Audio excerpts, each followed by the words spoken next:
Hello friends, आज का video class 10 के स्टूडेंट के लिए है। कोचिंग बंद है, ऑनलाइन क्लास का डिमांड बढ़ते जा रहा है। तो जब तक अभी कोचिंग बंद रहेगा तब तक क्लास 10 का भी वीडियो हम लेकर के आते रहेंगे।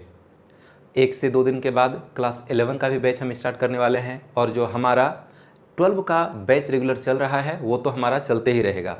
जो भी इस वीडियो को देख रहे हैं उनसे एक रिक्वेस्ट है कि आपके जान पहचान का जो भी अभी प्रेजेंट टाइम में क्लास 10 का स्टूडेंट है, आप उसे ये वीडियो शेयर कर दीजिए। तो हम लोग स्टार्ट करते हैं क्लास 10 का बायोलॉजी। यहाँ लिखा हुआ है class 10 biology chapter 1 life process जैव प्रक्रम। ये जो लाइफ प्रोसेस चैप्टर है इसमें 4 पार्ट है। एक है पोषण न्यूट्रिशन, फिर दूसरा है श्वसन रेस्पिरेशन, फिर तीसरा है परिवहन ट्रांसपोर्टेशन, फिर चौथा है उत्सर्जन एक्सक्रीशन। तो ये जो जैव प्रक्रम चैप्टर है इसमें 4 बड़ा बड़ा टॉपिक है। तो हमारा पहला टॉपिक स्टार्ट होगा पोषण, इंग्लिश में कहते हैं न्यूट्रिशन। जो भी स्टूडेंट मेरे व्हाट्सएप से जुड़े हैं उनको हम नोट्स भेजते रहेंगे, और जो स्टूडेंट व्हाट्सएप से नहीं जुड़े हैं वो साथ ही साथ फेयर कॉपी तैयार कर सकते हैं। तो चैप्टर का नाम है जैव प्रक्रम लाइफ प्रोसेस। और सबसे पहले हम लोग समझेंगे कि ये जैव प्रक्रम होता क्या है। हम लोग सबसे पहले समझते हैं, एक क्वेश्चन है कि जैव प्रक्रम यानी कि लाइफ प्रोसेसेस क्या है। ध्यान से समझना है कि जैव प्रक्रम होता क्या है। जीव को जीवित रहने के लिए जो सब भी प्रोसेस बहुत ज़्यादा ज़रूरी होता है, जीवों को जिंदा रहने के लिए जो भी प्रक्रिया बहुत ज़्यादा ज़रूरी है, ऐसे प्रक्रिया को हम कहते हैं जैव प्रक्रम। अगर हम बोलें कि क्या जीवों को जीवित रहने के लिए पढ़ना लिखना ज़रूरी है, क्या मनुष्य को जीवित रहने के लिए पढ़ना लिखना ज़रूरी है, तो पढ़ना लिखना ज़रूरी इसलिए है क्योंकि मनुष्य के जीवन को बेहतर बनाना है। सभी मनुष्य को अपना जीवन बेहतर बनाना है और उसके लिए आज के समय में पढ़ना लिखना बहुत ज़रूरी है। लेकिन मनुष्य को जिंदा रहने के लिए पढ़ना लिखना कोई ज़रूरी नहीं है। अगर नहीं भी पढ़ेंगे तो भी जीवित रह जाएंगे। कई ऐसे लोग हैं जो कि पढ़ते लिखते नहीं हैं या पढ़े लिखे नहीं हैं लेकिन वो जीवित हैं। तो पढ़ना लिखना जीवन को बनाए रखने के लिए ज़रूरी नहीं है। अगर हम बोलें कि क्या कपड़ा पहनना जीवों के लिए, जीवों को अगर जीवित रहना है तो क्या कपड़ा पहनना बहुत ज़रूरी है, तो ये बात भी सही नहीं है। मतलब ये कि अगर कोई व्यक्ति कपड़ा नहीं भी पहने तो भी वो जीवित रह जाएगा, और मनुष्य ही केवल कपड़ा पहनता है। बाकी जितना भी जीव है दुनिया में कोई कपड़ा कहाँ पहनता है, नहीं पहनता है। तो जीवों को जीवित रहने के लिए कपड़ा पहनना भी जरूरी नहीं है। तो फिर कौन सा ऐसा प्रक्रिया है जो कि जीवों को जीवित रहने के लिए बहुत ज़्यादा जरूरी है। अगर वो प्रोसेस जीव के शरीर में संपन्न ना हो तो जीव की जान चली जाएगी। तो कई ऐसा प्रोसेस है जिसके द्वारा कि जीवों का जीवन बना हुआ है, जीव जीवित रहता है। जैसे कि अगर हम कहते हैं कि जीवों को जीवित रहने के लिए भोजन की आवश्यकता होती है, भोजन के बिना जीव मर जाएगा, ये बात तो सच है। जीव खाएगा नहीं तो मर जाएगा। हम लोग खाते पीते हैं, सभी जीव भोजन ग्रहण करता है तो वो जीवित रहता है। तो भोजन ग्रहण करने को हम कहते हैं पोषण। भोजन ग्रहण करना क्या कहलाता है, पोषण कहलाता है। ठीक है, इंग्लिश में बोलते हैं इसको न्यूट्रिशन। भोजन ग्रहण करके अगर हम ऊर्जा प्राप्त करते हैं, खाना पीना खाते हैं, भोजन का पाचन होगा, उस पचे भोजन से ऊर्जा प्राप्त होगा, तो हम इस प्रोसेस को कह देते हैं पोषण न्यूट्रिशन। तो जीव को अगर जिंदा रहना है तो पोषण बहुत ज़्यादा जरूरी है। इसके बाद सांस लेना भी जरूरी है। सांस लेंगे तो ही जीवित रहेंगे, यानी कि श्वसन होगा। सांस लेना और श्वसन में कुछ अंतर होता है। जब हम लोग सांस लेते हैं तो ऑक्सीजन हमारे बॉडी में गया, यह ऑक्सीजन हमारे ब्लड के माध्यम से पूरे कोशिका में फैल जाता है, पूरे शरीर की कोशिकाओं तक पहुंचेगा, और फिर कोशिका में ग्लूकोज इस ऑक्सीजन की उपस्थिति में जब टूटता है तो उससे ऊर्जा मुक्त होती है, और यही प्रोसेस कहलाता है एक्चुअल में श्वसन। हम लोग जो सांस ले रहे हैं यह ऑक्सीजन हमारे ब्लड में जाएगा, ब्लड से पूरा शरीर के कोशिका में जाएगा, और कोशिका में मौजूद है ग्लूकोज। अब जैसे कोशिका में ऑक्सीजन जाएगा, ये ग्लूकोज ऑक्सीजन की उपस्थिति में टूट जाएगा, और ग्लूकोज के टूटने से ऊर्जा मुक्त होती है, ताकत मिलता है। तो हम इस प्रोसेस को कहते हैं श्वसन, यानी कि ग्लूकोज का टूटना, ऊर्जा मुक्त होना, ये प्रोसेस कहला गया श्वसन। लेकिन ग्लूकोज को तोड़ने के लिए प्रायः ऑक्सीजन की आवश्यकता होती है और इसीलिए हम लोग सांस लेते हैं। तो हम सिंपल टाइप से कह देते हैं कि सांस लेना ही क्या है, श्वसन है। लेकिन एक्चुअल में अगर सांस लेते हैं, सांस छोड़ते हैं, यानी ऑक्सीजन लिए CO2 छोड़े, इसको हम कहते हैं श्वासोच्छ्वास, ब्रीदिंग। इंग्लिश में बोलते हैं ब्रीदिंग, हिंदी में श्वासोच्छ्वास या फिर सांस लेना। इस ऑक्सीजन का क्या यूज है, तो कोशिकाओं में इस ऑक्सीजन का यूज होता है कि ये ऑक्सीजन कोशिका में पहुंच करके ग्लूकोज को तोड़ेगा, एनर्जी रिलीज करेगा, यही घटना कहलाता है श्वसन। तो श्वसन भी जरूरी है, श्वसन यानी कि रेस्पिरेशन, रेस्पिरेशन भी जरूरी है। अगर जीव श्वसन न करे, यानी कि सांस नहीं ले, कोशिका में ग्लूकोज नहीं टूटे, ऊर्जा मुक्त नहीं हो, तो भी जीव मर जाएगा। इसके बाद हमारे शरीर में पदार्थों का परिवहन होता है। शरीर के अंदर पचा हुआ भोजन ब्लड के माध्यम से पूरे शरीर में फैलता है। सांस लेते हैं तो ये ऑक्सीजन भी पूरे शरीर में फैलता है। पूरे शरीर की कोशिकाओं में कार्बन डाइऑक्साइड बनता है। जैसे हाथ में कार्बन डाइऑक्साइड बना, ये कार्बन डाइऑक्साइड ब्लड के माध्यम से बहते बहते फेफड़ा में आएगा और फेफड़ा से हम लोग सांस के रूप में बाहर नाक से इसे छोड़ देते हैं। हमारे शरीर में हार्मोन भी पूरे बॉडी में फैलता है। कई प्रकार का एंजाइम भी हमारे शरीर में फैलता है।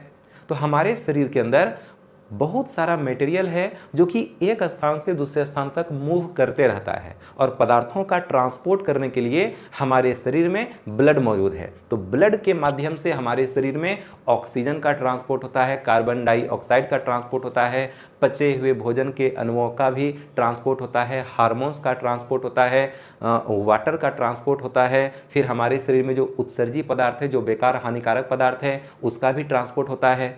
और ये ट्रांसपोर्ट होना हमारे शरीर में जरूरी है। यदि पदार्थों का ट्रांसपोर्ट हमारे शरीर के अंदर ना हो तो भी जीव मर जाएगा। अगर हम लोग भोजन खाएं, ये पचा हुआ भोजन अगर हमारे हाथ पैर की कोशिका में नहीं पहुंचे तो फिर भोजन खाने का क्या मतलब रहेगा, खाली पेटे में रह जाएगा भोजन। तो फिर हाथ पैर की कोशिका में पहुंचा ही नहीं तो ऊर्जा कहाँ से मिलेगा। हम लोग सांस लेते हैं, ये ऑक्सीजन केवल फेफड़ा में रह जाए, कोशिकाओं में नहीं जाए, तो फिर इस ऑक्सीजन का क्या यूज हुआ, कुछ भी नहीं, तो बेकार हो गया। तो हमारे शरीर में पदार्थों का परिवहन होना जरूरी है और अगर पदार्थों का परिवहन शरीर में नहीं होगा तो भी हम लोग मर जाएंगे। तो उसको बोल देते हैं परिवहन। परिवहन इंग्लिश में बोल देंगे ट्रांसपोर्टेशन या ट्रांसपोर्ट बोल देंगे। इसके बाद हमारे शरीर में कई प्रकार का हानिकारक पदार्थ बनता है और उस हानिकारक पदार्थ को हम किसी न किसी तरीके से शरीर से बाहर निष्कासित कर देते हैं। हमारे शरीर के अंदर कार्बन डाइऑक्साइड गैस बनता है, सांस छोड़ते हैं तो CO2 बाहर निकल जाता है। हमारे लीवर में एमिनो एसिड के टूटने से बनता है अमोनिया, जो कि बहुत ज़्यादा हानिकारक यौगिक है। अब ये अमोनिया बदल जाता है, कन्वर्ट हो जाता है कम हानिकारक यौगिक यूरिया में। यूरिया भी हानिकारक है लेकिन अमोनिया की तुलना में कम हानिकारक है। अब यूरिया यदि हमारे शरीर में कुछ दिनों तक रह भी जाए तो हमारे शरीर को कोई दिक्कत नहीं होगा, लेकिन अमोनिया अगर कुछ घंटों तक रह जाए तो हमारे शरीर को बहुत ज़्यादा दिक्कत हो जाएगा, चक्कर आएगा, बेहोशी उत्पन्न होगा, फिर जान चली जा सकती है। तो लीवर की कोशिका में एमिनो एसिड के टूटने से बनता है अमोनिया। अमोनिया कन्वर्ट हो जाता है कम हानिकारक यौगिक यूरिया में। यूरिया भी हानिकारक है तो इसको शरीर से बाहर निकालना पड़ेगा। अब यूरिया ब्लड के माध्यम से चला जाएगा किडनी में और किडनी उस यूरिया को ब्लड से छान करके यूरिन यानी मूत्र के रूप में अलग कर देगा। जब मूत्र का त्याग किया जाता है तो उसके साथ साथ यूरिया बाहर निकल जाता है। तो हमारे शरीर में कई प्रकार का हानिकारक पदार्थ बनता है जिसको हम किसी न किसी तरीके से शरीर से बाहर त्याग देते हैं और इस हानिकारक पदार्थ को शरीर से बाहर त्यागने की प्रक्रिया को हम कहते हैं उत्सर्जन। क्या कहते हैं? उत्सर्जन कहते हैं, इंग्लिश में एक्सक्रीशन कहते हैं। तो हानिकारक पदार्थ को शरीर से बाहर त्यागना भी जरूरी है। यदि हानिकारक पदार्थ का त्याग नहीं किया जाए तो व्यक्ति मर जाएगा। अगर किसी व्यक्ति का किडनी खराब हो जाता है तो उसके शरीर से हानिकारक पदार्थ यूरिया का निष्कासन नहीं हो सकेगा और जब यूरिया का निष्कासन नहीं होगा तो उसके ब्लड में यूरिया जमा होते जाएगा और जब ढेर सारा गंदगी बढ़ जाएगा ब्लड में, उस व्यक्ति की जान चली जाएगी। तो शरीर में बने हानिकारक पदार्थ को बाहर निकालना, त्यागना कहलाता है उत्सर्जन। ये सब ऐसा प्रोसेस है जो कि जीवों को जीवित रहने के लिए बहुत ज़्यादा जरूरी है। भोजन खाना जरूरी है, सांस लेना जरूरी है, शरीर के अंदर पदार्थों का परिवहन होना जरूरी है, हानिकारक पदार्थ को बाहर त्यागना जरूरी है। अगर ये सारा प्रोसेस जीव के शरीर में ना हो तो जीव की जान चली जाएगी। सभी जीवों में, लगभग हर प्रकार के जीवों में, सिर्फ मनुष्य ही नहीं, सिर्फ मनुष्य की बात नहीं है, हर प्रकार का जीव, चाहे वो पौधा हो, चाहे वो जंतु हो, चाहे मनुष्य है, चाहे जानवर है, चाहे पक्षी है, चाहे मेढक है, चाहे वो कीड़ा मकोड़ा हो, हर प्रकार के जीवों में ये सारा प्रोसेस संपन्न होता है। और यही वो प्रोसेस है जिसके द्वारा इस पृथ्वी पर जीवों का अस्तित्व बना हुआ रहता है, यानी कि जीवों का अनुरक्षण होता है। हम कहते हैं कि ये सब वह प्रोसेस है जिसके द्वारा जीवों का अनुरक्षण होता है, जीवों का मेंटेनेंस होता है। मेंटेनेंस का मीनिंग जो जीवन को बनाए रखने के लिए जो प्रोसेस बहुत जरूरी है उसका पूर्ति होता है। यानी कि भोजन खाएंगे, पोषण हो गया, सांस लेंगे, श्वसन हो गया, हमारे शरीर में ब्लड बहता है तो वो अपने साथ पदार्थों का परिवहन करता है, हानिकारक पदार्थ का त्याग करते हैं, उत्सर्जन हो गया।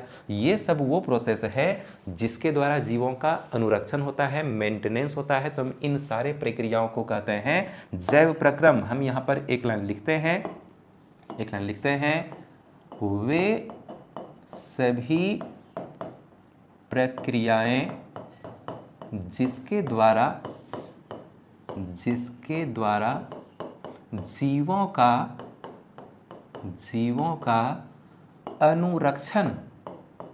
अनुरक्षण यानी कि मेंटेनेंस होता है, हम उसको कहते हैं जैव प्रक्रम। वे सभी प्रक्रियाएं जिसके द्वारा जीवों का अनुरक्षण, मेंटेनेंस होता है, उसको हम बोल देंगे जैव प्रक्रम। और जैव प्रक्रम का एग्जाम्पल है पोषण, श्वसन, परिवहन, उत्सर्जन। और एनसीईआरटी बुक में ये जो 4 टॉपिक है इसको अलग अलग डील किया गया है। तो हम लोग सबसे पहले चैप्टर में पोषण के बारे में पढ़ेंगे डिटेल्स में, फिर श्वसन, फिर परिवहन, फिर उत्सर्जन। तो जैव प्रक्रम चैप्टर का 4 टॉपिक है, पोषण, श्वसन, परिवहन, उत्सर्जन। तो यहाँ पर हमारा टॉपिक है पोषण, न्यूट्रिशन। जब पोषण टॉपिक कंप्लीट हो जाएगा तो हम लोग पढ़ेंगे श्वसन के बारे में, फिर पढ़ेंगे परिवहन, फिर पढ़ेंगे उत्सर्जन के बारे में। तो सबसे पहला टॉपिक स्टार्ट करते हैं पोषण एवं उनके प्रकार, न्यूट्रिशन एंड इट्स टाइप्स। पोषण और उसके प्रकार। पोषण है क्या? जीवों द्वारा भोजन ग्रहण करके, हम लोग सभी जीव भोजन को खाते हैं, भोजन का पाचन होता है, पचे हुए भोजन से हमारे शरीर को ऊर्जा मिलती है। जब भोजन खाते हैं भोजन का पाचन होगा और पचे हुए भोजन से ही ना ऊर्जा मिलती है। यदि हम बिल्कुल भूखे रहें, 2 दिन, 4 दिन, 5 दिन भूखे रहें तो शरीर को ऊर्जा मिलेगा क्या? नहीं मिलेगा। हम लोग रोज़ खाते हैं और उसी खाना पीना खाने से हमारे शरीर को ताकत मिलती है, यानी कि ऊर्जा मिलती है।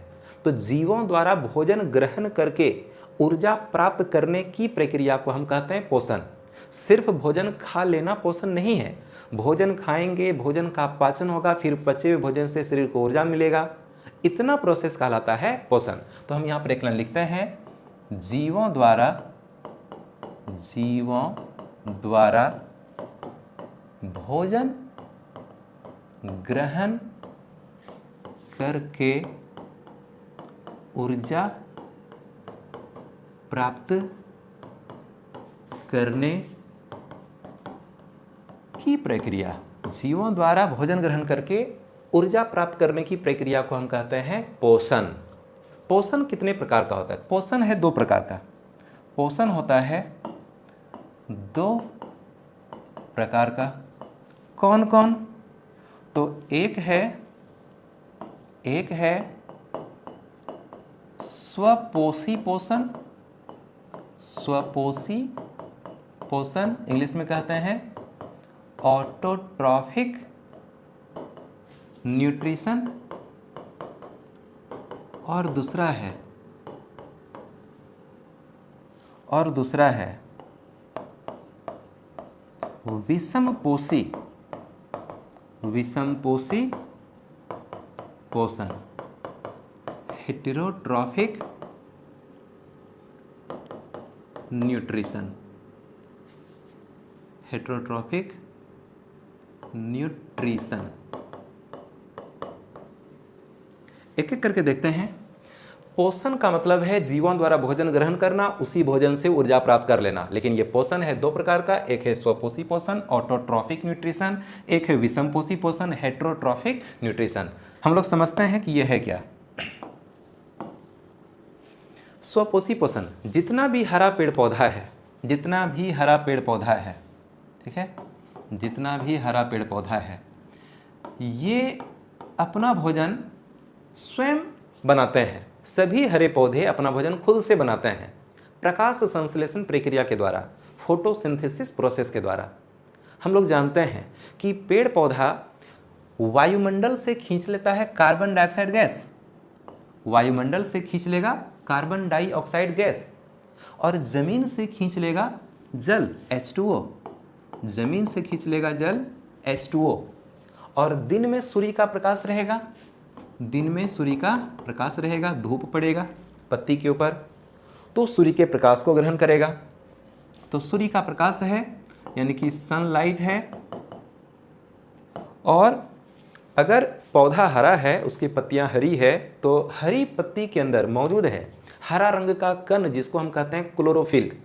हरा पौधा के पत्ती के अंदर हरा रंग का कण मौजूद है जिसको बोलते हैं क्लोरोफिल। ये क्लोरोफिल पत्ती में मौजूद है, क्लोरोफिल, ठीक है, क्लोरोफिल। तो पौधा क्या किया, वायुमंडल से खींच लिया कार्बन डाइऑक्साइड गैस, जमीन से जड़ द्वारा खींच लिया जल H2O, दिन में सनलाइट है और हरी पत्ती की कोशिका के अंदर में हरा रंग का कण क्लोरोफिल मौजूद है। अब सनलाइट और क्लोरोफिल के प्रेजेंस में CO2 और H2O करेगा आपस में अभिक्रिया। CO2 H2O जब आपस में अभिक्रिया करेगा तो बनता है ग्लूकोज, बनता है ग्लूकोज, बन गया ग्लूकोज जो कि है पौधा का भोजन, जो है पौधा का भोजन। और इस दौरान और क्या बनता है, तो और बन जाता है ऑक्सीजन और जलवाष्प मुक्त हो जाएगा। ऑक्सीजन भी बनेगा जो कि मुक्त होगा और जलवाष्प बनेगा जो कि मुक्त होगा। तो पौधा अपना भोजन खुद से बनाया। पौधा को भोजन बनाने के लिए 4 चीज चाहिए, CO2 चाहिए, वायुमंडल से लेगा, H2O चाहिए, जमीन से खींचेगा, सनलाइट चाहिए, सूर्य से मिल जाएगा, और क्लोरोफिल चाहिए। तो हरा पौधा के कोशिका में क्लोरोफिल होता ही है। तो सनलाइट और क्लोरोफिल के प्रेजेंस में CO2 H2O आपस में रिएक्शन किया, अभिक्रिया किया, और इस अभिक्रिया के परिणाम स्वरूप बन गया ग्लूकोज जो कि पौधा का भोजन है। पौधा इस ग्लूकोज का यूज करेगा और साथ ही साथ इस दौरान ऑक्सीजन और जलवाष्प ये दोनों भी मुक्त होता है। तो ऑक्सीजन जलवाष्प दोनों वायुमंडल में निकल जाएगा। पौधा द्वारा छोड़े गए इसी ऑक्सीजन को हम लोग सांस के रूप में ग्रहण करते हैं। अगर दुनिया में पौधा नहीं रहेगा तो हम लोगों को ये ऑक्सीजन नहीं मिलेगा। हम लोग जो कार्बन डाइऑक्साइड छोड़ते हैं, सभी जंतु जो कार्बन डाइऑक्साइड छोड़ता है, तो इस छोड़े गए कार्बन डाइऑक्साइड को पौधा यूज करता है, पौधा यूज करेगा, और पौधा जो छोड़ेगा ऑक्सीजन, इस ऑक्सीजन को हम लोग यूज करेंगे। तो पौधा और जंतु के बीच में एक संतुलन बना हुआ है। दुनिया में पौधा का भी रहना जरूरी है और दुनिया में जंतुओं का भी रहना जरूरी है। सबका बराबर मात्रा में रहना जरूरी है। ऐसा नहीं कि दुनिया में केवल मनुष्य ही बढ़ जाए और पौधा को काटते जाएं। तो पौधा को जितना काटेंगे ऑक्सीजन का उतना ही कमी होगा, प्रदूषण का समस्या बढ़ेगा, कई तरह का परेशानी मनुष्य को होगा। इसलिए पौधे को काटना नहीं चाहिए, और अगर कोई पौधा काटता है तो एक के बदले 10 पौधा उसको लगाना भी चाहिए। ठीक है, तो पौधा अपना भोजन खुद से बनाया, और इस भोजन बनाने के इस प्रोसेस को हम कह देते हैं प्रकाश संश्लेषण। इस प्रक्रिया को कहते हैं प्रकाश संश्लेषण, इंग्लिश में बोलते हैं फोटोसिंथेसिस, इंग्लिश में कहते हैं फोटोसिंथेसिस, प्रकाश संश्लेषण। हरे पौधे द्वारा खुद से भोजन बनाने की प्रक्रिया को कहते हैं प्रकाश संश्लेषण। समीकरण देख रहे हैं कि किस तरह से अभिक्रिया होता है। CO2 H2O के बीच अभिक्रिया हुआ, किसके प्रेजेंस में, तो सनलाइट और क्लोरोफिल के प्रेजेंस में क्या क्या बना, ग्लूकोज बना, ऑक्सीजन बना, H2O बना। तो ऑक्सीजन और जलवाष्प दोनों मुक्त हो जाएगा और ग्लूकोज को पौधा रख लेगा। यही है पौधा के लिए भोजन। तो पौधा जो भोजन बनाया, क्या पौधा भोजन बनाने के लिए किसी दूसरे जीव पर निर्भर है? नहीं। पौधा को अगर भोजन बनाना है तो उसके लिए 4 चीज चाहिए, CO2 H2O, इसके बाद सनलाइट, क्लोरोफिल। इसमें से कोई भी जीव नहीं है, यानी कि पौधा को भोजन चाहिए, वह खुद से बनाता है, दूसरे जीवों पर डिपेंडेंट नहीं है। पौधा अपना भोजन खुद से बनाया। तो जब कोई जीव अपना भोजन खुद से बनाता है प्रकाश संश्लेषण प्रक्रिया के द्वारा, तो हम इस प्रकार के पोषण को कहते हैं स्वपोषी पोषण, ऑटोट्रॉफिक न्यूट्रिशन। हम इस प्रकार के पोषण को कहते हैं स्वपोषी पोषण, ऑटोट्रॉफिक न्यूट्रिशन। तो यहाँ पर लिखने का जगह नहीं है, हमको जगह बनाना पड़ेगा, बना लेते हैं जगह।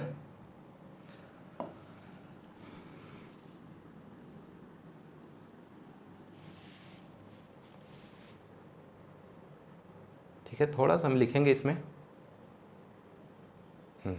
अब काम चल जाएगा, या फिर इसके साइज को ही छोटा कर देते हैं। ठीक है, अब हो जाएगा। चलिए तो देखते हैं, इसका परिभाषा लिख देते हैं, मतलब सिंपल टाइप से हम लिखते हैं। कहेंगे कि वैसा पोषण जिसमें जीव, वैसा पोषण जिसमें जीव अपने भोजन का निर्माण प्रकाश संश्लेषण प्रक्रिया द्वारा स्वयं करता है, ऐसे पोषण को हम कहते हैं स्वपोषी पोषण। और ऐसे जीव को हम कहेंगे स्वपोषी। तो जितना भी हरा पेड़ पौधा है ये सब कहलाएगा स्वपोषी। तो यहाँ पर लिखेंगे जीव अपना भोजन स्वयं बनाता है। ठीक है, जीव अपना भोजन स्वयं बनाता है। और ऐसे जीव को हम क्या बोल देंगे? ऐसे जीव को हम कह देंगे स्वपोषी। स्वपोषी को इंग्लिश में बोलेंगे ऑटोट्रॉप्स। ऑटोट्रॉप्स, इसका एग्जाम्पल क्या हो गया? सभी हरे पौधे। क्लियर? सभी हरे पौधे में कैसा पोषण होता है? स्वपोषी पोषण होता है। क्यों? क्योंकि हरा पौधा प्रकाश संश्लेषण प्रक्रिया द्वारा अपना भोजन खुद से बनाता है। इसके बाद है विषम पोषी पोषण, हेट्रोट्रॉफिक न्यूट्रिशन। पौधा को छोड़ दें, हरा पौधा को छोड़ दें, बाकी दुनिया में जितना भी जीव है, सभी जंतु, जितना भी कवक है, फफूंदी है, और जितना भी अहरित पौधा है, वैसा पौधा जो हरा नहीं है, जिसमें क्लोरोफिल नहीं है। भोजन बनाने के लिए, प्रकाश संश्लेषण करने के लिए क्लोरोफिल का होना जरूरी है। जिस पौधा में क्लोरोफिल नहीं होगा वो पौधा खुद से भोजन बना भी नहीं सकता है। कवक, फफूंदी वो भी जीव है, लेकिन उसमें क्लोरोफिल नहीं है, वो भी अपना भोजन बना नहीं सकता है। हम लोग, हमारे शरीर में क्लोरोफिल नहीं है, हम लोग प्रकाश संश्लेषण नहीं कर सकते हैं, तो हम लोग भोजन को किसी न किसी स्रोत से प्राप्त करते हैं। हम लोग भोजन के लिए, शाकाहारी भोजन के लिए पौधा पर निर्भर हो जाते हैं, मांसाहारी भोजन के लिए दूसरे जंतुओं पर निर्भर हो जाते हैं, दूध के लिए गाय भैंस के ऊपर निर्भर हो जाते हैं, अंडा के लिए मुर्गी पर निर्भर हो जाते हैं, मांस मछली के लिए हम दूसरे जंतुओं पर निर्भर हो जाते हैं। तो हम लोग अपना भोजन खुद से नहीं बनाते हैं। घर में भोजन को चूल्हा पर पका लेना वो भोजन बनाना नहीं है। बायोलॉजी में भोजन बनाने का मतलब है प्रकाश संश्लेषण होना चाहिए, और प्रकाश संश्लेषण केवल हरा पौधा में होता है। और जो प्रकाश संश्लेषण नहीं कर सकता है वह भोजन अपना खुद से बनाता नहीं है, बल्कि भोजन को कहीं ना कहीं से प्राप्त करता है। तो हम लोग भोजन को या तो पौधा से प्राप्त करते हैं या तो जंतुओं से प्राप्त करते हैं, किसी न किसी तरीके से, डायरेक्ट या इनडायरेक्ट रूप से। अगर हम कोई फल खा लेते हैं, डायरेक्ट पौधा से फल तोड़े खा लिए, या फिर अगर हम बिस्किट मार्केट से खरीद के खाते हैं, तो बिस्किट किस तरह से बनाया गया? गेहूं से बनाया गया, कंपनी वाले ने बनाया। तो गेहूं कहाँ बना? पौधा में बना। तो पौधा का ही ना भोजन बिस्किट के रूप में हम लोग यूज कर लेते हैं। तो मनुष्य है या हर प्रकार का जंतु है, जितना भी कवक है, जितना अहरित पौधा है, ये कोई भी अपना भोजन खुद से नहीं बनाता है। ये सभी जीव, ये सभी जंतु, सभी अहरित पौधे और कवक भोजन को किसी न किसी दूसरे स्रोत से प्राप्त करता है।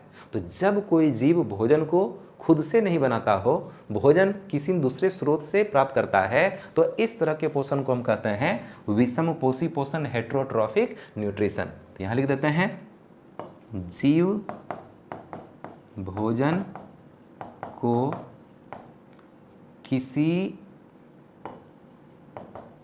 अन्य स्रोत से प्राप्त करता है। भोजन खुद से नहीं बनाता, बल्कि भोजन को किसी दूसरे स्रोत से प्राप्त करता है।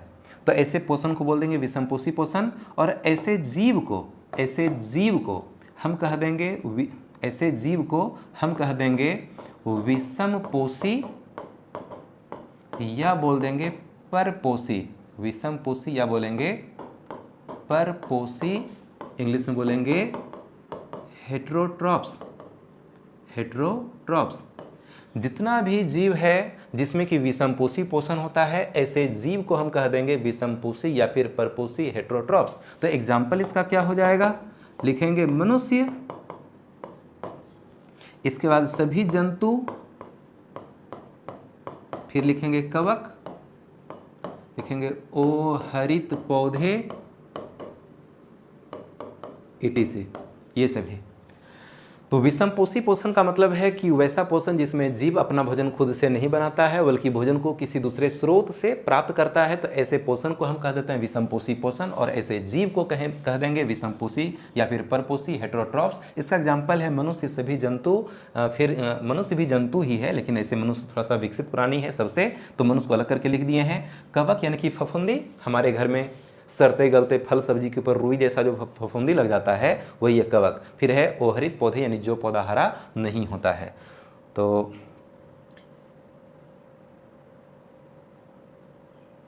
फ्रेम में आ रहा है कि नहीं, शायद उम्मीद करते हैं कि दिखाई पड़ रहा होगा, उम्मीद करते हैं कि दिखाई पड़ रहा होगा। ठीक है, तो हम लोग स्वपोषी पोषण देख लिए, 2 नंबर में विषमपोषी पोषण देख लिए। अब हम लोग पढ़ेंगे विषमपोषी पोषण का प्रकार। ये विषमपोषी पोषण भी 3 प्रकार का होता है। विषमपोषी पोषण भी 3 प्रकार का होता है। तो हम लोग एक तरफ से देख लेते हैं, लिखा हुआ है विषमपोषी पोषण के प्रकार, टाइप्स ऑफ हेटेरोट्रॉफिक न्यूट्रिशन। तो विषमपोषी पोषण को 3 भागों में बांटा गया। विषमपोषी पोषण में हम लोग देखें कि जीव अपना भोजन खुद से नहीं बनाएगा बल्कि भोजन को किसी न किसी स्रोत से प्राप्त करेगा। तो भोजन को किस स्रोत से प्राप्त किया जा रहा है, भोजन को कहाँ से प्राप्त किया जा रहा है, उसका सोर्स क्या है, इस आधार पर विषमपोषी पोषण को बांट दिया गया है 3 भागों में। तो हम लोग पहला देखते हैं विषमपोषी पोषण का पहला प्रकार। एक है मृतजीवी पोषण। मृतजीवी पोषण इंग्लिश में कहते हैं saprophytic, saprophytic nutrition, saprophytic nutrition. इसमें जीव भोजन को कहाँ से प्राप्त करेगा, इसको जानते हैं। हम लोग देखते हैं कि जब हमारे घर में कोई चीज़ सड़ता गलता है, कोई फल कोई सब्जी सड़ गल रहा है, पड़ा हुआ है बहुत दिनों से, तो उसके ऊपर रुई जैसा फफूंदी लग जाता है। वो जो रुई जैसा फफूंदी है उसको बोलते हैं कवक, फंजाई। और ये जीव है और ये अपना भोजन उसी सड़े गले फल सब्जी से ही प्राप्त करता है। जो सड़ता हुआ फल सब्जी है उसमें भी भोजन है और उसके ऊपर फफूंदी लगेगा और फफूंदी उस सड़े गले फल सब्जी से भोजन को रस के रूप में चूस लेता है, खींच लेता है और कवक अपने भोजन का पूर्ति कर लेता है। तो सड़े गले पदार्थों के ऊपर फफूंदी ज़्यादा पनपता है क्योंकि वहाँ उसको खाना पीना मिलते रहता है। तो कवक अपना भोजन कहाँ से प्राप्त किया, सड़े गले पदार्थों से प्राप्त किया। या फिर अगर हम बैक्टीरिया की बात करें, जीवाणु, बैक्टीरिया एक सूक्ष्मजीव है। ये सूक्ष्मजीव भी सड़े गले पदार्थों के ऊपर बहुत ज़्यादा उत्पन्न होता है, पनपता है। या फिर कोई जीव का मरा हुआ शरीर पड़ा हुआ है, कहीं पर कोई चूहा मरा हुआ है, कोई बिल्ली मर गई है, या फिर कोई भी जीव अगर मरा हुआ है कहीं पर, तो जब जीवों के मृत शरीर के ऊपर कोई कवक भी आक्रमण करता है, कोई बैक्टीरिया भी आक्रमण करता है और जीवों के मृत शरीर से ही भोजन को चूस करके वो अपने भोजन का पूर्ति कर लेता है। तो ये कवक है और बैक्टीरिया है, ये दोनों भोजन को खुद से तो नहीं बनाएगा लेकिन कहाँ से प्राप्त करेगा, 2 जगह से, या तो सड़े गले पदार्थ से या जीवों के मृत शरीर से प्राप्त करेगा। तो इस टाइप के पोषण को हम कह देते हैं मृतजीवी पोषण। तो जीव भोजन को कहाँ से प्राप्त करेगा, भोजन को प्राप्त करने का स्रोत क्या है, भोजन को प्राप्त करने का स्रोत क्या है, या तो सड़ा गला पदार्थ, सड़े गले पदार्थ से भोजन को प्राप्त करेगा, या फिर जीवों का मृत शरीर, या तो जीव के मृत शरीर से भोजन को प्राप्त करेगा या फिर सड़े गले पदार्थ से भोजन को प्राप्त करेगा। तो इस टाइप का पोषण कहला गया मृतजीवी पोषण। और ऐसे जीव को हम कह देते हैं, ऐसे जीव को हम कह देते हैं मृतजीवी या मृतोपजीवी, इंग्लिश में कहते हैं सेप्रोफाइट, सेप्रोफाइट। और इसका एग्जाम्पल है, एक तो हो गया कवक, इंग्लिश में बोलेंगे फंजाई, और एक हो गया जीवाणु यानी कि बैक्टीरिया, जीवाणु यानी कि बैक्टीरिया। तो बोलेंगे कि वह विषमपोषी पोषण जिसमें जीव भोजन को सड़े गले पदार्थों से या फिर जीवों के मृत शरीर से प्राप्त करता है तो उसको हम मृतजीवी पोषण कहते हैं। और ऐसे जीव को हम मृतजीवी या मृतोपजीवी कहते हैं। एग्जाम्पल है कवक, जीवाणु। इसके बाद ये तो हो गया पहला प्रकार, ये विषमपोषी पोषण का पहला प्रकार। अब विषमपोषी पोषण का जो नेक्स्ट प्रकार है इसको हम लोग देखते हैं। विषमपोषी पोषण का जो दूसरा प्रकार है ये है परजीवी पोषण। परजीवी पोषण, पारासिटिक न्यूट्रिशन, पारासिटिक न्यूट्रिशन, ठीक है, पारासिटिक न्यूट्रिशन।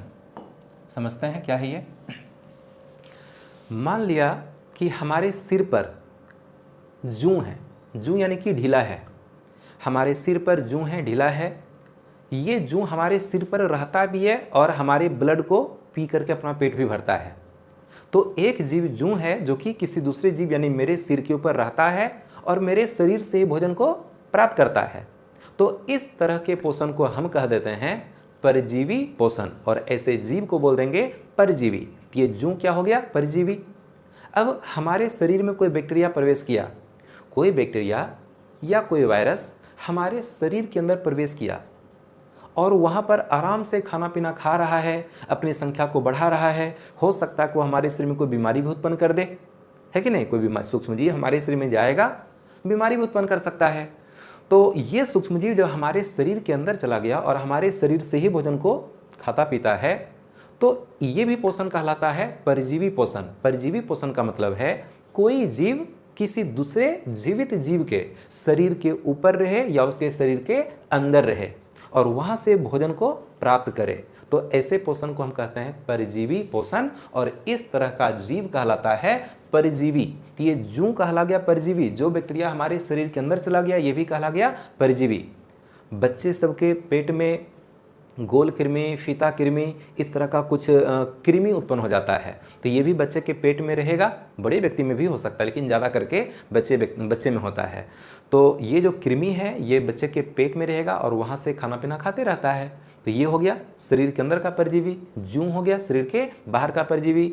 जब कोई जीव किसी दूसरे जीवित जीव के शरीर के ऊपर रहता है या उसके शरीर के अंदर रहता है और उसी जीव के शरीर से भोजन को प्राप्त करता है, इस तरह के पोषण को हम कहते हैं परजीवी पोषण, और ऐसे जीव को हम कहते हैं परजीवी।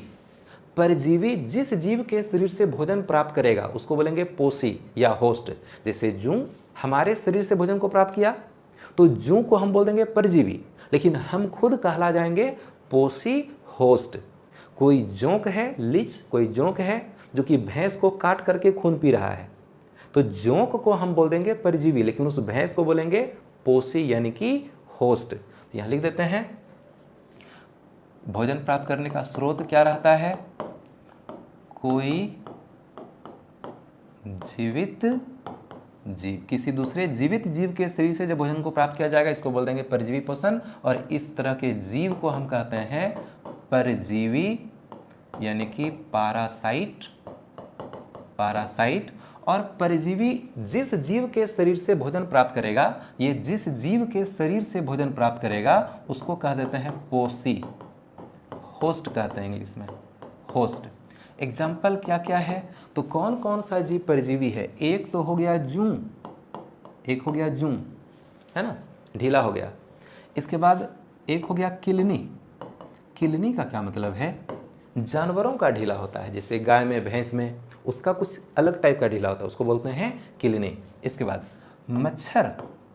मच्छर भी, जो मादा मच्छर है, नर मच्छर काटता नहीं है, जो मादा मच्छर है वही खून पीती है, तो हमारे शरीर पर आकर के बैठती है, अपने सुई को धंसा करके खून को पी करके उड़ जाती है। इस बीच में अगर पड़ गई चक्कर में तो फिर जान से जाएगी। तो मच्छर भी परजीवी है। इसके बाद हम जैसे कि बोले कि लीच, जोंक, भैंस को काटने वाला जोंक, लीच, ठीक है। इसके बाद जैसे बोले कि कुछ बैक्टीरिया, कुछ जीवाणु, जीवाणु यानी कि बैक्टीरिया है जो हमारे शरीर के अंदर जा करके रहेगा, है ना। इसके बाद कुछ विषाणु, वायरस हमारे शरीर के अंदर जा करके अगर कोई जीवित है और हमारे शरीर से खाना पीना खा रहा है तो वो हो गया क्या, मतलब परजीवी हो गया, तो विषाणु भी है। इसके बाद कवक, कवक भी आ जाएगा, कवक यानी फंजाई। हमारे शरीर में दाद खुजली टाइप का बीमारी होता है ना, तो दाद खुजली जो, जैसे मान लिया कि यहाँ पर दाद खुजली नाम का बीमारी हो गया, ये दाद खुजली क्या है? कवक का इन्फेक्शन है। कवक हमारे शरीर पर चिपक जाता है और ये दाद खुजली नाम का बीमारी उत्पन्न करेगा। तो इस कवक को खाना पीना कहाँ से मिलता है? हमारे शरीर से मिलता है। तो हमारे शरीर से भोजन प्राप्त किया, हमारे शरीर से चिपका हुआ है, तो कवक में भी परजीवी पोषण होगा। कवक और बैक्टीरिया में मृत जीवी पोषण भी होता है और इसमें परजीवी पोषण भी होता है। तो किसी एक जीव में अलग अलग टाइप का पोषण हो सकता है। ये जरूरी नहीं है कि एक जीव में कोई एक ही प्रकार का पोषण होगा, ऐसी बात नहीं है। एक जीव में कई प्रकार का पोषण हो सकता है। इसके बाद यहाँ पर हम कुछ पेट के कृमि का भी नाम लिख देते हैं। गोल कृमि,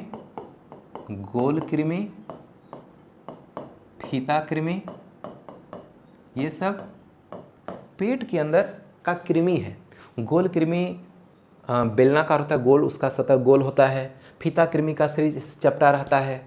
इसके बाद एक पौधा है अमरबेल, अमरबेल का पौधा, और यहाँ पर अमरबेल के पौधे का फिगर है। ये जो एक कोई बड़ा सा पेड़ है और उसके ऊपर जो लत्तर टाइप का उलझा हुआ स्ट्रक्चर जो हमको दिखाई पड़ रहा है, ये लत्तर वाला पौधा है अमरबेल का पौधा। तो अमरबेल का लत्तर होता है, पतला पतला धागा जैसा स्ट्रक्चर, और ये किसी दूसरे पौधा के ऊपर ही पनप सकता है और उससे चिपक जाएगा और चिपक करके उस बड़े पौधे के अंदर से भोजन को खींच करके अपना भोजन का पूर्ति करता है। जैसे यहाँ पर साफ सुथरा हम देख रहे हैं कि ये एक कोई पौधा है और इसके ऊपर अमरबेल का ये लत्तर इस तरह से चिपक गया है। तो अमरबेल का ये जो लत्तर है, यह उस बड़े पौधा के तना के अंदर से भोजन को खींच सकता है। इसमें ऐसी क्षमता है कि ये अंदर से भोजन को खींच लेगा। अमरबेल में खुद से भोजन बनाने की क्षमता नहीं होती है। अमरबेल का पौधा जब भी जीवित रहेगा, ये परजीवी जीवन व्यतीत करता है, हमेशा किसी न किसी दूसरे पौधा के ऊपर ही रहेगा और वहीं से भोजन को ये प्राप्त करेगा। और इतना पनपता है कि पूरा पौधा को भर देता है। इतना भर लेगा, इतना उसका भोजन खींच लेगा कि हो सकता है ये जो बड़ा वाला पौधा पेड़ है यही मर जाए।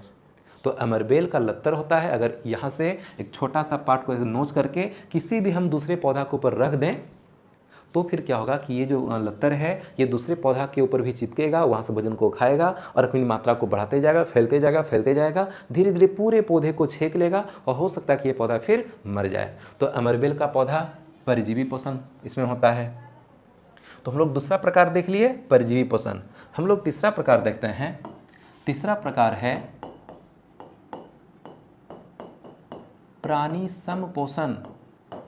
प्राणी समपोषण इंग्लिश में बोलते हैं होलोजोइक न्यूट्रिशन। होलोजोइक न्यूट्रिशन, प्राणी समपोषण होलोजोइक न्यूट्रिशन है क्या? अभी तक हम लोग जो भी पोषण का प्रकार देखे, जैसे विषमपोषी पोषण में मृतजीवी पोषण देखे, परजीवी पोषण देखे, तो दोनों पोषण में भोजन को लगभग लिक्विड फॉर्म में ग्रहण किया जाता है। मृतजीवी पोषण में भोजन को द्रव रूप में ग्रहण किया जाएगा, परजीवी पोषण में भी भोजन को द्रव रूप में ग्रहण किया जाएगा। लेकिन ये जो प्राणी संपोषण है, इसमें भोजन को ठोस और द्रव दोनों के रूप में ग्रहण किया जाता है। यानी भोजन को ठोस और द्रव रूप में ग्रहण किया जाता है। जैसे हम लोग भोजन खाते हैं, जैसे कि चावल रोटी खाते हैं, तो चावल रोटी ठोस रूप है ना। इसके बाद अगर हम जैसे कि दाल यूज किए, दूध यूज किए, जूस यूज किए, तो ये सब क्या हो गया? द्रव भोजन हो गया। तो जब कोई जंतु भोजन को ठोस और द्रव के रूप में ग्रहण करके उसका पाचन करके उसी भोजन से ऊर्जा प्राप्त करता है, ऐसे पोषण को हम कहते हैं प्राणी समपोषण।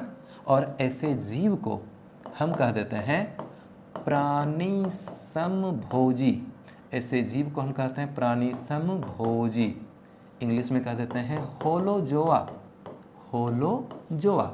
हम बोले वैसा पोषण जिसमें जीव अपना भोजन ठोस और द्रव पदार्थ के रूप में ग्रहण करता है, भोजन का पाचन करके उससे ऊर्जा प्राप्त करता है, ऐसे पोषण को हम प्राणी समपोषण होलोजोइक न्यूट्रिशन कहते हैं। और ऐसे जीव को हम प्राणी समभोजी होलोजोआ कहते हैं। तो दुनिया में जितना भी जंतु है, सब में सभी, जैसे मनुष्य है, हर प्रकार का जानवर है, कीड़ा मकोड़ा है, मेढक है, सांप है, पक्षी है, तितली है, इन सभी में प्राणी समपोषण होगा तो ये सभी जंतु कहा जाएगा प्राणी समभोजी यानी कि होलोजोआ। इसका एग्जाम्पल हम लोग जरा सा देख लेते हैं। इसका एग्जाम्पल देखते हैं तो एक तो हो गया मनुष्य, गाय, बकरी, मेढक, शेर, है ना। फिर हम और भी लिख सकते हैं, जैसे लिखेंगे चीता, हाथी, ठीक है।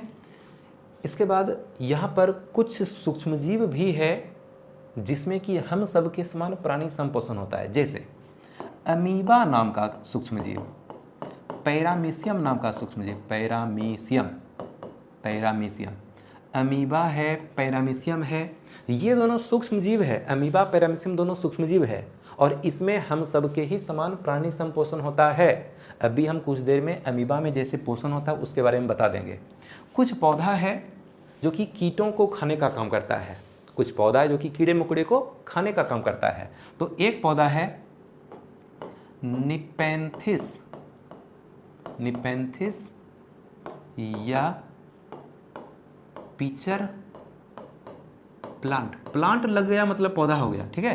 प्लांट लगने का मतलब क्या है, ये हो गया पौधा। निपेंथिस या पिचर प्लांट पौधा है। इसके बाद इंग्लिश में लिख देते हैं Venus fly trap. Venus fly trap ये भी पौधा का नाम है, ये भी प्लांट है। ये दोनों पौधा यानी कि निपेंथिस का पौधा या फिर बोलेंगे पिचर प्लांट का पौधा या फिर बोलेंगे वीनस फ्लाई ट्रैप, तो ये जो दोनों पौधा है ये कीटों को खाता है। यहाँ जो इमेज दिखाई पड़ रहा है ये पिचर प्लांट है, पिचर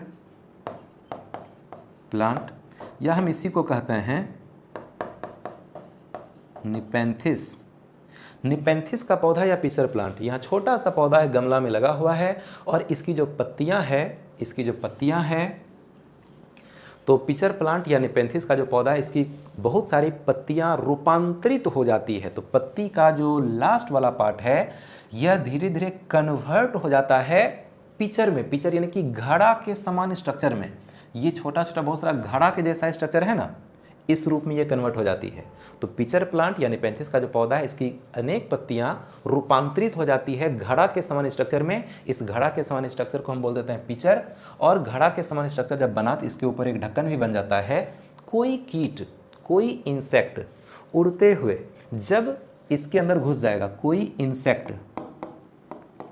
इंसेक्ट यानी कि कोई कीट जब इसके अंदर ऐसे घुस जाएगा तो जैसे कीट अंदर जाता है वैसे इसका ढक्कन मुड़ जाएगा और ढक्कन मुड़ करके इसको इस तरह से पैक कर लेगा, इस मुंह को पूरा ढक लेगा, पैक कर लेगा। कीट बेचारा अंदर में फंस गया और इसके सतह से कुछ पाचक रस निकलता है, इसके अंदर में पाचक रस निकलेगा और पाचक रस के इफेक्ट से वह कीट पच जाएगा, कीट का पाचन हो जाएगा। फिर उस पचे हुए कीट को अब्जॉर्ब कर लिया जाएगा, इसके दीवार के द्वारा सोख लिया जाएगा और जब सोख लिया जाता है तो उसी कीट से इसको ऊर्जा मिल जाता है। तो ये जो पौधा है पिचर प्लांट, इसमें प्रकाश संश्लेषण प्रक्रिया द्वारा भी भोजन बनता है, साथ ही साथ यह पौधा कीटों को भी खाने का काम करता है। अब इस पौधा में ऐसा क्या जरूरी पड़ गया कि पत्ती को रूपांतरित होना पड़ा, कीटों को खाने के लायक बनना पड़ा? तो इसका रीज़न ये है कि इस तरह का पौधा ज़्यादा करके वैसे जगह में उत्पन्न होता है जहाँ की मिट्टी में नाइट्रोजन की कमी होती है। तो जहाँ की मिट्टी में नाइट्रोजन की कमी है वहाँ पर ये पौधा उत्पन्न होगा। अब इस पौधा को मिट्टी से नाइट्रोजन तो मिलता है नहीं, लेकिन पौधा को जिंदा रहने के लिए तो नाइट्रोजन चाहिए। तो इस पौधा का पत्ती रूपांतरित हो गया, कीटों को पकड़ने खाने लायक बन गया और जब यहाँ कीट फंस जाता है तो कीट को ये पौधा पचा करके, कीट को खा करके उस कीट के शरीर से नाइट्रोजन को प्राप्त कर लेता है। तो यही रीजन है कि कुछ पौधा अपने आप में रूपांतरित करता है और कीटों को खाने के लायक बन जाता है। तो ये तो हो गया निपेंथिस या पिचर प्लांट का पौधा। हम लोग देखते हैं कि वीनस फ्लाई ट्रैप कैसा है। वीनस फ्लाई ट्रैप ये है वीनस फ्लाई ट्रैप प्लांट पौधा। वीनस फ्लाई ट्रैप का जो पत्ती है यह कुछ इस तरह के स्ट्रक्चर में कन्वर्ट हो जाता है। देख रहे हैं फिगर में, ये इस तरह से मूव कर सकता है। तो जैसे कोई यहाँ कीट आएगा, जैसे यहाँ पर कोई कीट आया, बस ये तुरंत ऐसे मुड़ जाता है और इस तरह से ढक्कन बंद और अंदर में कीट यहाँ फंस गया। तो कीट यहाँ पर अंदर में फंस गया, इस तरह से पैक हो गया। तो जैसे ही कीट इसके पत्ती में से आएगा, बस ये तुरंत ऐसे पैक हो जाता है। कीट अंदर में फंस गया, यहाँ पर पाचक रस निकलेगा, कीट का पाचन होगा, पचे हुए कीट को फिर अब्जॉर्ब कर लिया जाएगा और पौधा को मिल जाएगा ऊर्जा। और ये है पौधा वीनस फ्लाई ट्रैप का।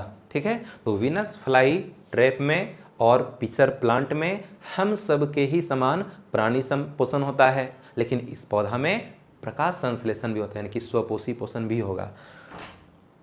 इसके बाद हम लोग जरा सा देख लेते हैं कि अमीबा में पोषण किस तरह से होता है। अमीबा में पोषण, अमीबा में कैसा पोषण होगा? तो अमीबा में विषमपोषी पोषण होता है। विषमपोषी पोषण, जैसा कि हम लोग देखें विषमपोषी पोषण में 3 प्रकार, तो तीसरा टाइप जो है प्राणी संपोषण, प्राणी संपोषण होगा। कुछ इमेज बना करके दिखाते हैं। ये है एक अमीबा, ठीक है, ये है एक अमीबा, और अमीबा के पास यहाँ पर एक भोजन, ये हो गया भोजन का कण। तो अमीबा भोजन को महसूस कर लेता है कि हाँ मेरे आसपास भोजन है। अब भोजन को पकड़ने के लिए अमीबा क्या करेगा? अच्छा, अगर जानकारी नहीं तो बता दें कि अमीबा एक सूक्ष्मजीव है, ये पानी में पाया जाता है। अमीबा एक सूक्ष्मजीव है, ये पानी के अंदर पाया जाता है। इतना छोटा होगा कि नग नाक से दिखेगा नहीं, देखने के लिए माइक्रोस्कोप चाहिए। बहुत छोटा सूक्ष्मजीव है अमीबा। तो अमीबा के पास भोजन है। अब अमीबा भोजन को पकड़ेगा, किस तरह से पकड़ेगा? तो अमीबा क्या करता है, अमीबा क्या करेगा, अपने कोशिका झिल्ली को फैलाएगा। अपने कोशिका झिल्ली को इस तरह से, अमीबा अपने कोशिका झिल्ली को इस तरह से फैलाने का कोशिश करता है और इस भोजन को पकड़ने का कोशिश करता है। अमीबा अपने कोशिका झिल्ली से फैलाया, भोजन को पकड़ने का कोशिश किया, भोजन को पकड़ने का कोशिश किया, भोजन को पकड़ने का कोशिश किया, भोजन को पकड़ने का कोशिश किया। इसके बाद भोजन को इस तरह से पकड़ के अंदर खींच लेगा, भोजन को इस तरह से पकड़ करके अपने अंदर खींच लेता है। तो एक और फिगर हम बना देते हैं, एक और फिगर बना रहे हैं। भोजन को इस तरह से यहाँ पकड़ लिया गया है, पकड़ लिया गया ना, भोजन को इस तरह से पकड़ लिया गया और यहाँ से ये झिल्ली इस तरह से गल जाएगा। और जैसे झिल्ली गलेगा, जैसे झिल्ली गलेगा तो ये जो अमीबा है इसका यहाँ पर केंद्रक है, न्यूक्लियस है, और ये भोजन अब आ चुका है एक पैकेट के रूप में, एक पैकेट के रूप में अमीबा के अंदर। तो भोजन को अमीबा बाहरी वातावरण के भोजन को ठोस पदार्थ के रूप में अपने कोशिका झिल्ली को फैला करके उसको पकड़ के अपने अंदर खींच लेता है और यहीं पर भोजन का कर लेगा पाचन, अनपची भोजन को फिर बाहर त्याग देगा। और ये जो फैला हुआ स्ट्रक्चर है, इस स्ट्रक्चर को कहते हैं कूटपाद, इंग्लिश में बोलते हैं स्यूडोपोडिया, स्यूडोपोडिया। ठीक है, तो अमीबा भोजन पकड़ने के लिए अपनी कोशिका झिल्ली को फैलाएगा और फैला हुआ स्ट्रक्चर कहला गया कूटपाद, और कूटपाद की सहायता से भोजन को पकड़ के अंदर खींच लेगा और इस भोजन को यहाँ पर कर लेगा इसका पाचन। पचे हुए भोजन से इस अमीबा को ऊर्जा मिल जाता है। जैसे हम लोग भोजन को ठोस और द्रव रूप में खाते हैं, तो ये अमीबा और पैरामीशियम नाम का सूक्ष्मजीव भी भोजन को ठोस और द्रव रूप में खाएगा, उसका पाचन करेगा, अनपचे भोजन का बाहर त्याग भी करेगा। तो अमीबा में किस तरह का पोषण हुआ? विषमपोषी पोषण हुआ या फिर प्राणी संपोषण हुआ। किस स्ट्रक्चर की सहायता से भोजन को पकड़ के अंदर किया? तो यह है कूटपाद या स्यूडोपोडिया की सहायता से भोजन को पकड़ करके अंदर खींचा। तो आज हम लोग जैव प्रक्रम का परिभाषा समझे और पोषण का परिभाषा देखे। पोषण का जितना भी टाइप्स है इसको देख लिए, अमीबा में किस तरह से पोषण होता है इसको भी समझ गए। और स्क्रीनशॉट आप एक तरफ से क्लिक कर सकते हैं, अभी हम स्क्रीनशॉट क्लिक करवा देते हैं और आज का लेक्चर यहाँ होता है कंप्लीट। स्क्रीनशॉट ले लीजिएगा और फिर हम लोग मिलेंगे अगले क्लास में। तो आप सब इसका स्क्रीनशॉट ले सकते हैं। हाँ, यहाँ से हम हट जाते हैं, स्क्रीनशॉट क्लिक कर सकते हैं। इसका क्लिक करना है, इसका भी क्लिक करना है, फिर इसका भी क्लिक करना है, इसका भी क्लिक करना है, ये भी, इसका भी कर सकते हैं और लास्ट ये। तो हम लोग आज का फर्स्ट क्लास हम लोग देखते हैं कि कोशिश करेंगे कल ही वीडियो लाने का। अगर कल नहीं ला पाए तो फिर परसों वीडियो लाएंगे। हो सकता है एक एक दिन का गैप हो जाए, क्योंकि हमको 12 का वीडियो बनाना है, 11 के लिए वीडियो बनाना है, तो हो सकता है रेगुलर हम वीडियो लेकर के नहीं आएंगे। लेकिन अगर हम एक एक दिन का गैप ले लेकर के भी पढ़ाते हैं तो भी कोर्स आगे। तो जो भी स्टूडेंट व्हाट्सएप से जुड़े हैं उनको हम नोट्स भेज देंगे, और जिनके पास मेरा व्हाट्सएप नंबर है वो हमको मैसेज करके आप हमसे नोट्स ले सकते हैं। बाकी स्टूडेंट खुद से भी नोट्स बना सकते हैं। तो मन लगा के पढ़ते रहिए। लॉकडाउन का टाइम है, घर में रह के पढ़ना है, और अभी कब कोचिंग खुलेगा इसका कुछ अता पता है नहीं, लेकिन उम्मीद करते हैं कि कोरोना जल्दी ख़त्म हो जाए और कोचिंग फिर से ओपन हो जाए, ताकि हम क्लास में ऑफलाइन क्लास बेहतर तरीके से कर पाएँ। ठीक है, तो मिलते हैं अगले क्लास में। तब तक मन लगा के पढ़ते रहिए। All the best.